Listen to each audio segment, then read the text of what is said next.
సింధును volleyball player అన్నాడు ఓ MLA. ఇలా సంబోధించిన నేత ఎంఐఎం పార్టీ నేత యాకుత్పుర నియోజకవర్గ ఎమ్మెల్యే ముంతాజ్ అహ్మద్ ఖాన్. అయితే దీని ఉద్దేశం వేరంటూ వివరణ ఇచ్చారు పివి సింధు.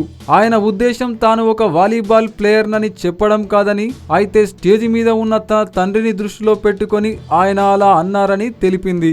సింధు తల్లిదండ్రులు జాతీయ వాలీబాల్ ప్లేయర్లు అన్న సంగతి తెలిసిందే.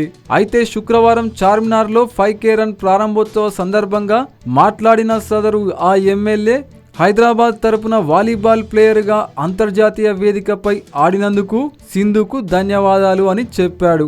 ఇలా సింధును వాలీబాల్ క్రీడాకారిణిగా వ్యాఖ్యానించడం పెద్ద చర్చనీయంగా మారింది. సోషల్ మీడియాలో సెటైర్లు వెల్లువెత్తుతున్నాయి. ఈ నేపథ్యంలో సింధు ట్విట్టర్లో వివరణ ఇవ్వడం జరిగింది.